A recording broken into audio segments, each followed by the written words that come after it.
소조항을 제거한 특검법이라고 하는데 관련해 죄송합니다. 민주당이 말뿐이잖아요. 그러니까 거기에 대해서 제가 특별히 더 드릴 말은 없을 것 같은데. 알겠습니다. 정부가 잘못하면 엄밀하게 그게 정부와 통로를 개설해서 고치게 해야지. 언론에 툭 던져놓고 무책임하게 갈등만 무척이 놔놓고 아무것도 되는 것도 없고 그냥 평론가식으로 한마디 툭툭 던지고 분란만 일으키고. 한동훈 대표는 꼭 무슨 일이 나면요, 3일 있다가 나오든지 하루 있다가 나오든지 그래가지고 나와서 국민 눈치를 보지 않고 윤석열, 김건희 눈치를 보는 거예요. 그러니까 저는 간동훈이다, 간만 보고 있다. 자, 지금 여당 상황을 좀 지금부터 다뤄볼 텐데요. 한동훈 대표 관련해서 여러 가지 최근에 지금 이슈들이 있어요. 뭐 여러 가지 평가들 나오는데 이런 가운데 최근에 최근에 불거진 게 국민의힘 당원 게시판에 둘러싼 여러 가지 뭐 글들의 논란이거든요. 화면을 잠깐 정리해 보죠. 이런 겁니다. 국민의힘 당원 게시판에 지금 한동훈 대표 및 그 가족 이름으로 윤석열 대통령 부부를 비판하는 글을 게시했다. 이런 의혹이 불거졌어요. 그리고 오늘 나온 소식 보니까 뭐 경찰에서 수사에 착수했다 이런 얘기 나오는데 이거에 대해서 지금 이 여권 내 의견들이 갈르고 있죠. 아니 동명이인이 얼마나 많은데 그러십니까? 약간 이런 주의 설명. 그리고 아니 이게 어떻게 다 우연이고 동명이인입니까? 이상하지 않습니까? 이렇게 주장하는 또 얘기까지 맞서고 있는 상황입니다. 자, 그럼요. 지금부터 한동훈 대표 그리고 여당과 관련된 상황 인터뷰로 좀 알아볼 텐데요. 친한계 의원의 대표적인 주자로 통하시죠? 박정훈 국민의힘 의원 지금 전화로 연결돼 있습니다. 박정훈 의원 나와 계시죠? 예, 안녕하세요. 박정훈입니다. 예, 안녕하십니까. 자, 우선 가장 궁금한 게 내일 몇 가지 중요한 일정들이 잡혀 있는데 우선 국민의힘의 의원총회가 내일 잡혀 있는데요. 여기는 저 특별감찰관 추천 문제를 논의한다는 거 알려져 있습니다. 사실 한동훈 대표도 참석한다고 좀 여러 가지 얘기가 나오던데 이 특별감찰관 추천 문제를 당론으로 채택할 것을 한동훈 대표가 그 자리에서 요청을 할 예정입니까? 이건 좀 어떻게 봐야 됩니까? 예. 한동훈 대표가 내일 의총이 이제 오후 1시 반에 열리거든요. 예. 그러니까 본회의가 2시에 있는데 30분 전에 의총을 여는데 한동훈 대표가 직접 참석해서 이 특별감찰관을 추천해야 되는 이유, 그리고 그동안에는 북한인권재단 이사 추천과 맞물려서 연동돼 있었기 때문에 이게 풀리질 않았는데, 예. 용산에서도 사실은 더 이상 연계하지 않겠다라는 어떤 방침이 쓴 걸로 저는 알고 있습니다. 그래서 내일 한 대표가 직접 의총에서 의원들에게 이제 설명을 하고, 예. 뭐 추인하는 형식으로 경론이나 이런 건 없이. 예. 추인하는 형식으로 진행될 것으로 그렇게 지금 저는 알고 있습니다. 그러면은 표결이나 이런 거, 당초에는 표결에 대한 우려들이 많은데 표결이나 이런 과정 없이 그냥 당론으로 전반적으로 추인하는 과정으로 추천으로 결론을 낼 것이다. 이렇게 전망하시는 겁니까? 그렇죠. 그러니까 그전에는 용산에서 이게 부정적인 기류가 있으니까 아니 예. 왜 북한인권재단 이사를 해야지 이걸 한다고 우리가 그동안 해왔는데 명분도 없이 이걸 그냥 받을 수 있겠냐, 우리만 이걸 풀어줄 수 있겠냐 했었는데 그거에 맞춰서 친윤 의원들도 일종의 부정적인 그 생각들을 갖고 있었거든요. 예. 근데 이제 용산의 분위기가 좀 달라졌기 때문에 친윤 의원들도 특별히 반대하는 목소리를 강하게 내지는 않을 것으로 보이고요. 예. 이제 추경호 원내대표하고 용산하고 어느 정도 좀 소통이 되고 있어서 이 문제는 큰 무리 없이 풀릴 것으로 그렇게 지금 전망하고 있습니다. 그리고 내일 잡혀 있는 또 다른 큰 스케줄 중에 하나가 이제 국회 본회의인데 지금 민주당이 김건희 여사 특검법을 상임위 통과시켜서 본회의에 올렸거든요. 근데 동시에 내일 본회의 때 수정안을 제출한다 예고했어요. 그 수정안은 수사 대상을 좀 줄이고요. 추천 방식을 바꾸는 수정 특검법안을 제출하겠다라고 했는데 사실 일각에서 이게 나온 뒤에 여당 내에 이탈표를 노리고 하는 거 아니냐라는 이런 분석과 평가가 있었는데 향후 재표결까지 만약에 가게 된다면 이탈표가 나올 가능성은 어떻게 봐야 될까요? 그러니까 내일은 이제 민주당 중심으로 해서 단독으로 이제 특검법을 처리를 할 것 같고요. 예. 그렇게 되면 이제 용산에서 대통령이 이제 거부권을 행사하겠죠. 그러면 15일 내에 이제 거부권 행사하게 되면 28일 본회의에서 이제 다시 이게 재의결하는 투표가 시작될 거예요. 음. 그런데 이제 지난번에도 한동훈 대표와 가까운 의원들은 이게 이제 당에 대한 직접적인 수사 그리고 야당이 추진하는 지금 헌정 중단 탄핵 여기에 이제 기름을 붓는 꼴이 되기 때문에 우리가 이걸 찬성할 수 없다는 입장을 정리를 했었는데 예. 이제 중도 저희 당에도 이제 친윤 친한 이런 계파가 아닌 분들이 예. 있기 때문에 그분들 중심으로 해서 한 4표 정도 이탈표가 나온 게 아니냐 이런 분석이 있었는데 이번에는 이제 대통령께서 사과도 하셨고 그리고 또 쇄신 작업을 진행하고 있고 또 김건희 여사도 국빈으로 외교 행사 이런 거 말고는 뭐 일절 활동을 중단하겠다는 사실상의 그런 얘기를 했기 때문에 예. 당내에서도 추가적으로 이탈하는 표는 없을 것으로 봅니다. 그 저희 특히 한동훈 대표와 가까운 의원들도 그렇게 하면 안 된다. 그리고 한동훈 대표도 그런 뜻을 갖고 있는 것으로 저는 파악하고 있습니다. 그렇군요. 내일 상황. 근데 사실은 내일보다는 그 이후에 거부권이 행사되고 재표를 갔을 때 뭔가 확인될 수 있는 상황까지 좀 전망을 해 주셨는데요. 그게요. 예. 좀 참고로 말씀드리면 예. 지금 8표가 이탈해야지만 이게 200표가 되기 때문에 예. 전체 300명 중에 3분의 2가 찬성해야 되거든요. 그렇습니다.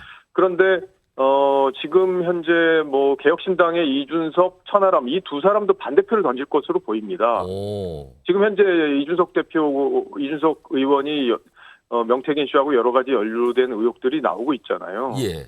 예, 그렇기 때문에 아마 두 분도 반대를 한다면 저희 당에선 10표가 이탈해야 돼요. 아. 예, 그래서 현실적으로 이번에도 이 법안이 재의결이 될 가능성은 없다.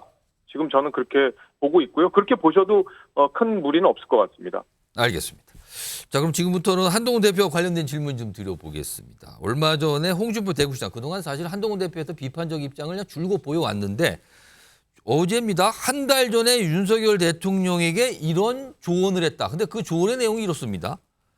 여당이 수습이 안 되거든 민주당과 협상을 하라 차라리. 이런 조언을 했다는데 이게 듣기에 따라서는 한동훈 대표를 약간 패싱한다. 이게 연상되거든요. 이거 좀 어떻게 좀 해석해야 될까요?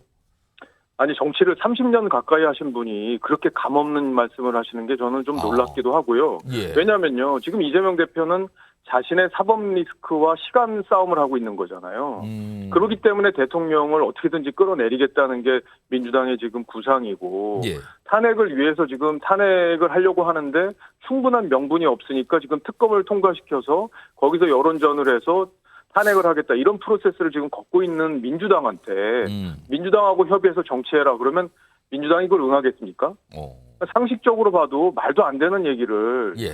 그렇게 계속 하시고 뭐 한동훈 대표에 대해서 경쟁심 때문에 저런 얘기를 하시는 거는 어느 정도 뭐 정치적으로 이해할 부분도 있지만 예. 무슨 뭐 촐랑된다, 뭐 간호, 뭐 귀 이런 식의 표현들을 후배들한테까지 쓰는 거는 예. 제가 볼 때는 조금 몸이 좀 편찮으신 게 아닌가 하는 생각이 들 정도로 선을 너무 넘는 말씀들을 계속하세요. 그리고요 한동훈 대표를 향해서 뭐 용병이라는 그런 표현까지 쓰면서 뭐 당을 망치고 있다 약간 이런 식의 표현인데 도대체 홍 시장께서는 왜 이런다고 판단하십니까? 아니 그러니까 본인이 차기 대선에 대한 꿈을 아직 포기를 못했기 때문에 예.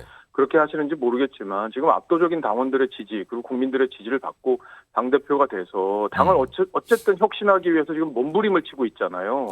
그리고 일정 부분 대통령의 사과로 그게 요구했던 것들이 이어졌고 용산의 쇄신, 개각 이런 것들로 지금 어쨌든 국정 운영의 변화를 갖고 오고 있는 게 한 대표의 노력에 상당 부분 또 평가할 만한 부분이 있는데 예. 본인의 정치적 입지만 위에서 그렇게 한 대표를 일방적으로 공격하는 것은 우리 당원들한테도 잘못하는 거예요. 저는 홍 대표가 당의 어른이시기 때문에 예. 조금 더 이성적인 말씀을 해주셨으면 좋겠습니다. 지금 박정우 의원께서 홍준표 대구시장을 향해서 약간의 쓴소리와 함께 조언을 해주신 거 그런 것 같습니다. 자 그런데 최근에 한동훈 대표의 여러 가지 발언과 행보를 보면은요. 글쎄요. 한 달 전정으로 거슬러 올라가면 사실 대통령실을 향해서 여러 가지 촉구와 요구가 많았는데 요즘에는요. 야당과 특히 이재명 대표에 대한 압박 발언, 비판 발언이 굉장히 수위가 높아지고 있거든요. 동시에 약간 보수 여론을 의식하는 듯한 여러 가지 행보와 발언이 있다고 이렇게 평가를 받고 있는데 이게 약간의 관리에 들어갔다. 이런 시각도 좀 나오는데 이건 좀 어떻게 판단해야 됩니까? 아니요. 관리 이런 거 전혀 없어요. 그냥 당이 변하지 않고 우리 윤석열 정부가 변하지 않으면 우리는 국민들로부터 버림받는다는 절박감. 예. 그것 때문에 5대 요구를 했던 거고 용산에서 그 5대 요구에 대통령께서 직접 국민들에게 머리를 숙이면서 사과를 하셨기 때문에 예. 그거에 대해서 평가를 안 할 수가 없어요. 여당 대표로서. 그렇잖아요. 물론 그 사과나 이런 내용의 진정성 논란 또 부족했다는 부분 이런 논란이 있지만 대통령이 사과하신 거기 때문에 여당 대표는 야당 대표가 아니기 때문에 예. 그거에 대해서 평가해서 전체적으로 톤을 다운해야 되는 그런 당연한 그런 상황이 된 거고요. 한동훈 대표는 무슨 관리를 한다든지 보수 여론을 의식한다든지 이것보다는 예. 국민 다수가 편안한 정치를 통해서 어떤 국민들이 민생에 도움이 되는 방향으로 국정 운영의 틀을 옮겨가야 된다는 그런 절박감만 있다고 저는 그렇게 알고 있습니다. 그런데 이런 상황인데 요즘에 이제 국민의힘 다운 게시판에 올라온 글 갖고 지금 약간 논란처럼 비춰지고 있는데요. 그러니까 요약을 하면 한동훈 대표와 한동훈 대표의 가족의 이름으로 윤석열 대통령 부부를 비방하는 글이 올라왔다. 이런 의혹이거든요. 지금 이 상황은 어떻게 파악하고 계십니까? 아니 앵커께서는요. 네. 앵커께서 한번 생각해 보세요. 한동훈 대표나 한동훈 대표 가족이 그런 윤석열 대통령을 비방하는 글을 당원 게시판에 썼겠습니까? 상식적으로. 아니 상식적으로 누가 생각을 해봐도 그거는 뻔한 얘기잖아요. 예.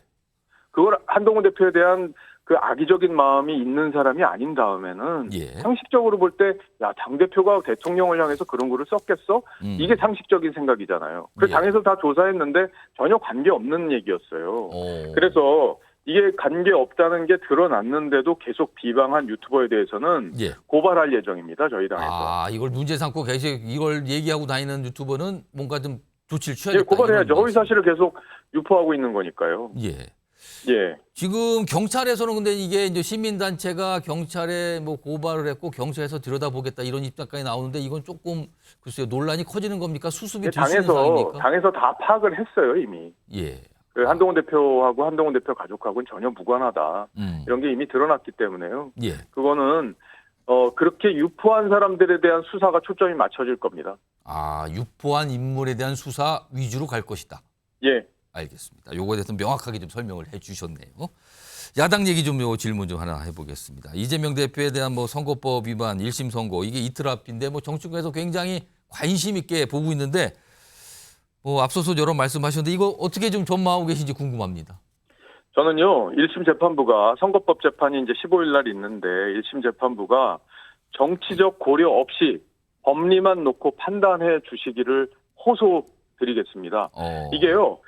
가만히 한번 거슬러 가보면 2021년 10월 20날 국정감사에서 이재명 대표가 이렇게 얘기했어요. 예. 백현동 사업과 관련해서 국토부로부터 용도 변경 지시를 받았고 따르지 않으면 직무유기로 문제 삼겠다고 협박을 받았다. 예. 이렇게 해서 우리가 종사 4단계나 이걸 토지 용도 변경해서 옹벽을 짓고 거기다 아파트를 짓게 해준 거다. 이렇게 취지로 설명을 했거든요. 예. 근데 불과 10일 전에 대선 후보로 선출이 됐어요. 그러니까 2021년 10월 10일에 대선 후보가 됐고 그 열흘 뒤에 국정감사를 하게 된 거예요. 그러니까 후보자 신분에서 백현동 의혹이 커지니까 자신을 방어하기 위해서 허위사실을 유포한 겁니다. 이게 왜 허위사실로 확정적이 됐냐면 예. 공문에도 국토부가 뭐라고 보냈냐면 성남시에서 알아서 판단하십시오. 이렇게 공문이 공개가 됐고요 이미. 예. 그리고 담당 공무원도 이재명 대표에게 대면으로 이런 내용을 보고했다. 이렇게 법정 진술을 했어요. 그렇기 때문에 이재명 대표가 자신에게 유리하게끔 허위로 사실을 공포했다는 것은 객관적인 사실로 이미 다 드러나 있습니다. 예. 그렇기 때문에 법리만 놓고 판단한다면 당연히 당선 무효형이 나올 것으로 그렇게 예상이 되고요. 여기에서 지금 민주당에서 법원 예산도 뭐 더 올려주고 또 장애투쟁을 통해서 사법부를 압박하고 있지만 예. 법원이 이런 거에 흔들리지 않고 법리적으로만 판단해 주시기를 다시 한번 간곡하게 호소드리겠습니다. 이건 마지막 질문인데 오늘 법원이 이 1심 선고 재판에 대해서 생중계를 안 하기로 이제 결정을 최종했는데 이거 좀 아쉽게 생각하십니까? 아니면 다른 판단을 갖고 계십니까? 좀 아쉽죠. 왜냐하면 국민들이 이 이재명 대표의 어떤 그 선고 이게 2년 넘게 기다린 선고기 때문에 예. 그 선고를 내용을 다 듣기를 원하셨을 거예요. 다만 법원 입장에서는 정치적으로 민감한 사항이고 야당이 반대하는 상황에서 굳이 이걸 공표를 공개적으로 재판을 할 수 있는 데 대한 부담이 될 수밖에 없었을 거라고 생각합니다. 그래서 법원의 판단은 존중하고요. 예. 다만 다른 재판도 아직 많이 남아있기 때문에 예. 국민들이 궁금증을 알 권리를 법원도 고려해서 판단해 주셨으면 하는 생각입니다. 이달 25일은 재판 얘기 살짝 하신 것 같습니다. 알겠습니다. 예, 위증교사 재판 또 있잖아요. 25일 날요. 그렇습니다. 예. 예. 자, 오늘 말씀 여기까지 듣도록 하죠. 지금까지 국민의힘의 박정훈 의원이었습니다. 고맙습니다. 고맙습니다. 자, 여러 가지 얘기에 대해서 뭐 아주 좀 시원하게 말씀을 해주신 것 같아요.